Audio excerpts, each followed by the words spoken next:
certain order based on their UCI classification. The UCI is the world governing body. Let's take a look then at the course that the riders face. We go out of the start, we race around the Botanic Gardens, the University of Wollongong, then we go up Mount Pleasant. We don't of course go right the way to the top, we're going to turn off down the descent back down to the city, through the Innovation Campus, through TAFE as well, and then back to the race finish. That is the lap that the riders will face today. 8 laps of this circuit. It's a real attritional course. And we get rolling now on the men's junior road race. A nice steady start. Riders just forming up into this peloton. And with the neutralised section, Russia, why is it so important to have a neutralised section in a race? And he's about to drop the flag on the race. The men's junior road race in the UCI Road World Championships 2022 is underway. We are off the official start. The pace immediately goes up. Individual junior road race of the UCI World Championships. That started at 8:17. So both for, and there's a crash already. Left-hand side, a couple of riders down. And a big number of riders hit the deck. These riders really starting to put on the pressure. This is the profile of the climb. The most difficult part coming not far after the start, as you can already see. One of the riders from Kazakhstan, Ilya Karabutov, is distanced and feeling the pace now already. Well, yeah, and that's why I think this course does lend itself to a breakaway. It's so hard to get back on as we now watch the speed of the descent here. Ooh. Oh, that was a big crash. Little clip of wheels there. One of the British riders went down. One of the Australians went down. That looks like... Who's down? It looked like Tarling was down. Let's just take a look at this crash. It did look like Van der Molen had overlapped a wheel, and unfortunately for Tarling, who didn't do anything wrong, the weight of the big man from the Netherlands has just taken him down. Little attack from the United States of America. Today they've got Alexander Gustin, Viggo Moore. Perhaps their favourite for the race is Artem Schmidt, who finished 6th in the time trial the other day. A little bit of a combination going on at the front as these two riders head up to the 1 kilometre to go point to complete the first of our laps. Ooh. Oh, that's sore, isn't it? Very, very sore. Hamish McKenzie, what a battler he is. That was a massive crash he had, but the World Championship, as far as the Australian is concerned, is what he wants. Yeah. Another attack, everything's come back together. Immediate attack from the Portuguese team on the right-hand side of the road as we look. No immediate response from the peloton. They've had a great World Championships over the last few days. These two riders combining at the front, a little bit of a conversation going on to see whether they're prepared to work. Well, they're the first real established breakaway that we've seen at this point of the race. And Romain Pajor, he is one of the favourites from Estonia for this race. An outsider, we should say, but really giving himself the best opportunity. Novac of the Czech Republic, he's the rider there in the blue, white and red. He comes across to the breakaway containing Lima of Portugal and Pajor of Estonia. Onto the climb again. Everyone coming out now to enjoy watching these races, going straight past their houses. 1.1 kilometres, 7.7% the average gradient, and now the rider from the Czech Republic is setting the tempo. Being dropped is the rider from Italy, Giovanni Zordan. Coming up then to complete another lap with our two chasers. There's our breakaway group of riders. They've just gone across the line, Roman Pajor and Pavel Novac. Behind them, the gap and the average speed at the moment, 42.888 kilometres an hour. Yeah, a lot of riders very desperate now because there's some strong riders up the road. They are all split up, but if those riders come together, the peloton knows it's going to be quite dangerous.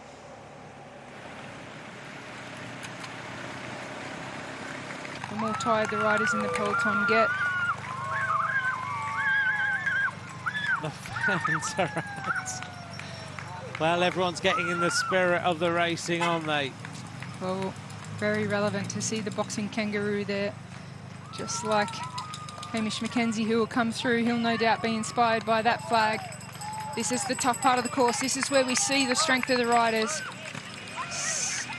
A big attack then as Artem Schmidt decides I need to go across.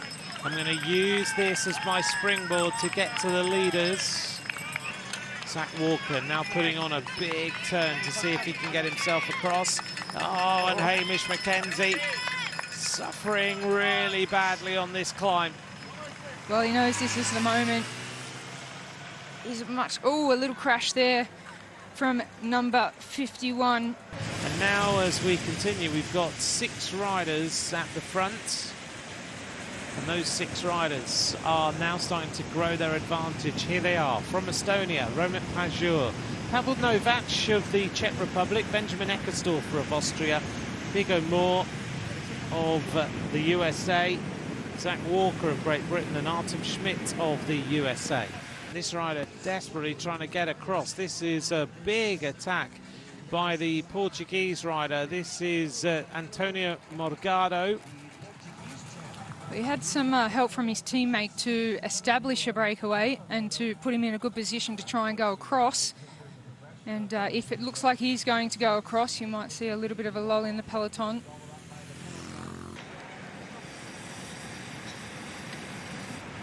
.54 seconds for our 6 leaders.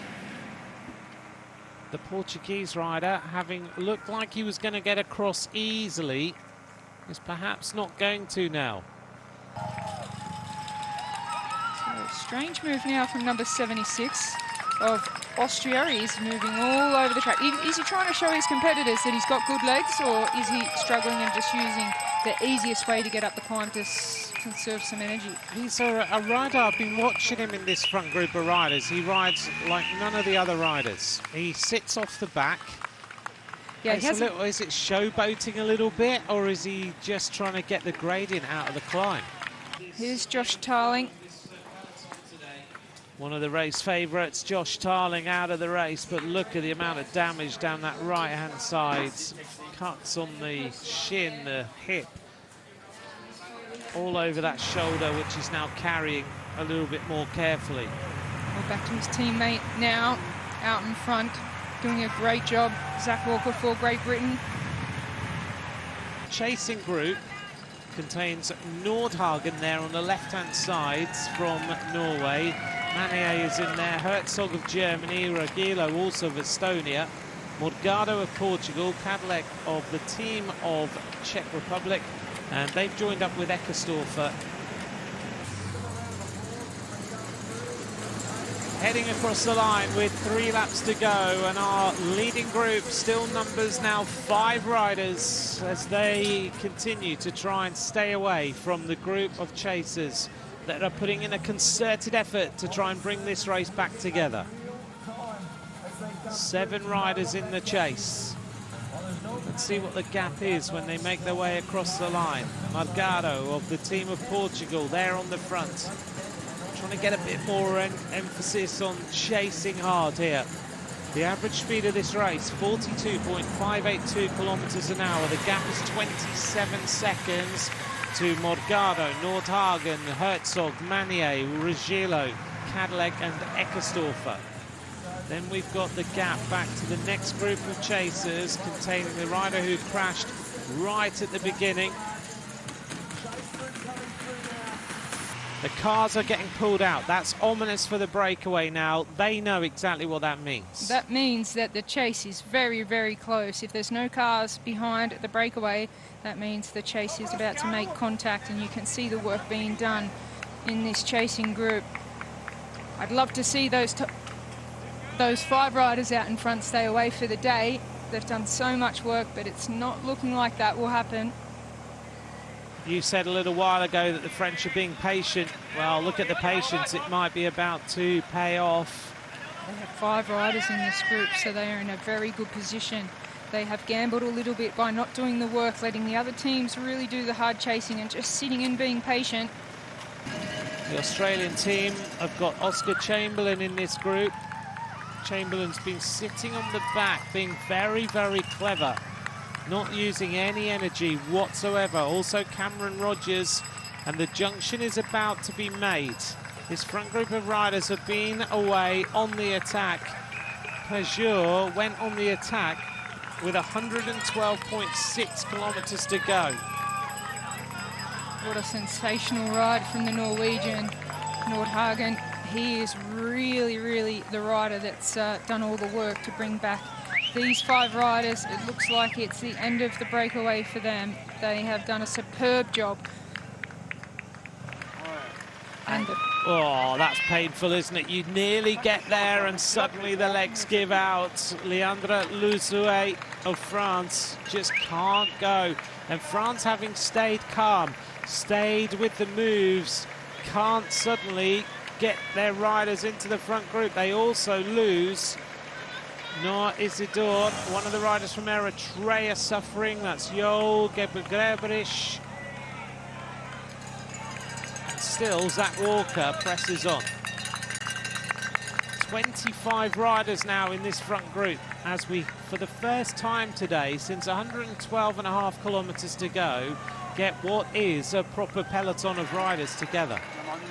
And now we've got the attack as the Austrian rider who was in the front group, who's being a very clever rider today, I think, goes clear.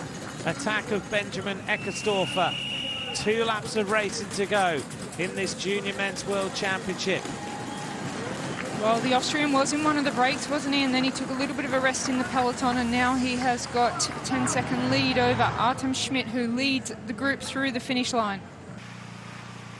25.9 kilometres to go. Painful to watch, isn't it? He's got a teammate in there that could have used his help as well.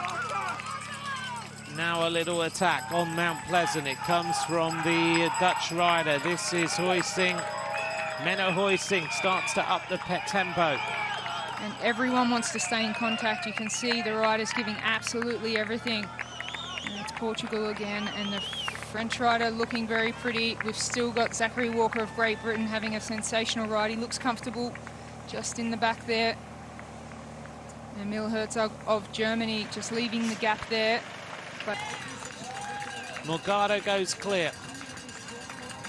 18 years of age, comes from Caldas del Reina in Portugal. Little bit of an advantage. The Portuguese fans are here on the side of the road cheering on this young rider as he goes clear. He's got 1 lap of racing to go. This time they get the bell, and at the moment there is a group of 8 riders in with a chance of winning this world title. Morgado goes through, chased by 7 other competitors behind him, and there is a little bit of a standoff. the seven chasing riders are just not that committed to working together at the moment. And with every pedal stroke, Morgado of Portugal, he takes more and more time with just 1 lap to complete. The average speed, 42.5 kilometers an hour. This is the group behind, containing the 2 American powerhouses, also the British rider Zach Walker, Novak also in there, and so is Frank Regilo of Estonia. Well, the defending champions are Norway. They took that solo victory last time with Per Strand Hagenassi. Remember, he attacked just before the finish. Last year, he beat Romain Gregoire, who will ride in the under-23 race later, of France, and Madis Mikels of Estonia. Well, look at this performance by Zach Walker as he rides himself back to the front group of riders. Well, I never would have expected that, Anthony. He's been the only rider of those drop riders being able to come across to this group and now puts himself in medal contention. What a ride from Zach Walker. That is a tremendous move by the Isle of Man rider. He just cruised himself across. Thought, right, if I'm going to get a medal in these World Championships, then I need to get myself to the group, and that's what he's done. Oh, he's attacking this climb with everything he's got left. Morgado of Portugal, he is in the lead, 23 seconds advantage. And back in that chasing group, we saw a great move from Emil Herzog of Germany. He went straight to the front and applied the pressure. He wants to go onto the climb at the front, so he's got a few positions to lose before he uses his strength and power on the flatter parts of the course. He doesn't seem to be losing momentum. The gap is still there, 25 seconds. Even Nordhagen, who's the best climber in this group, is not really getting there. For the first time, we see Thibaut Gruhl. He starts to make his move. Herzog is on the front. Nordhagen second wheel. Zach Walker is third wheel. Behind them is Thibaut Gruhl of France. This is the point in the race where everything gets stretched. In Ponferrada in Spain, Morgado into that aero tuck. What has he got left in the legs? Has he got the legs to go all the way to the finish? Herzog is plunging down this descent like a stone. It looked like in the distance there was a rider in front of Herzog, but it may have been a motorbike. We'll take a little look, see who is here. Well, only 10 seconds advantage now for Morgado. Who are the riders? It's Herzog, he's by himself. This is looking good for the German rider. He's going to put everything he's got. I don't think anyone can match him across the flat section to the finish. This is looking very good for the German. The chase for the bronze medal at the moment is Nordhagen of Norway, Gruhl of France. Gruhl of France has been there the entire time, just waiting and waiting. Is that tactic going to pay off? Kicking his way over every single little rise.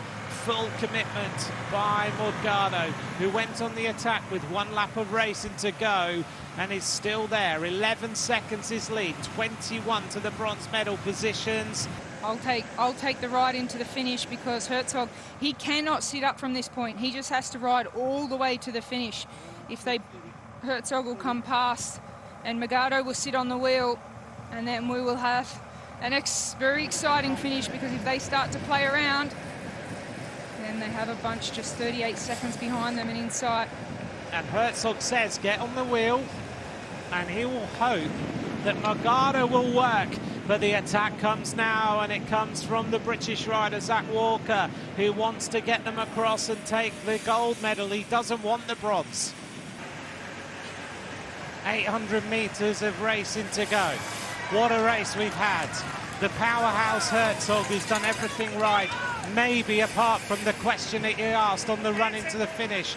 Morgado is going to sit there, and he's going to make the big German take him all the way to 200 metres to go. And we've seen Morgado attack on this section of the course.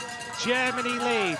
Morgado of Portugal in second place, who's played an absolute blinder. He waited, and he waited for the German, then he sat on his wheel all the way in, and now it's about the drag race, and it's the Portuguese rider, Antonio Morgado, head-to-head with Herzog. It's going to be close on the line. Who's going to take it?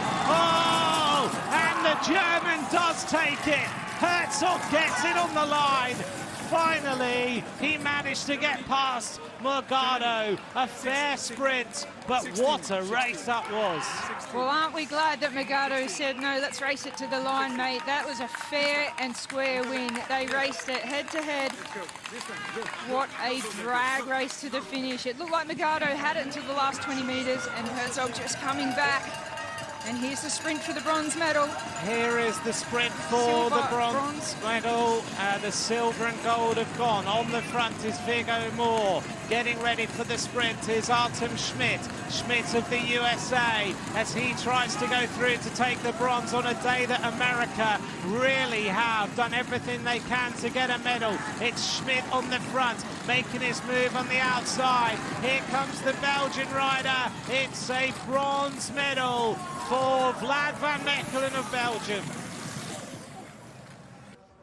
It was very, very close, wasn't it, between these two riders? But finally, Herzog, in the last few meters, got past. For so long, it looked like Morgado was going to take it. Morgado was superb today, wasn't he? He attacked, was. so with a lap to go, sat up, got caught, and then did everything right. There was no mistakes as far as the Portuguese rider was concerned. Here's the replay for the sprint for bronze, and it is Belgium who takes the bronze medal. He rode a clever race today. He was always there or thereabouts. But look at this sprint between these two riders. Morgado had the front line here, but suddenly Herzog found something. As the road just kicked up, Herzog, who's had so much power today, just overhauled Morgado on that run into the finish. And don't forget, these junior riders are on restricted gears, so it's all about that leg speed. They'll be in the biggest gear that they've got on the bike. And the throw to the line from Herzog. What a happy man today. Look at the crowds there too. They are rolling in for the few final days of this World Championship. Showed how hard they rode. 55 seconds was their advantage by the finish. And that group behind wasn't really hanging around. They messed around a little bit after the attack of Zach Walker, but apart from that, they rode hard all the way to the line. And they still took 55 seconds out of them on that run-in. A great performance by Emil Herzog. You first noticed him about 4 or 5 laps from the finish when you said he's been doing the work every single time along that flat section.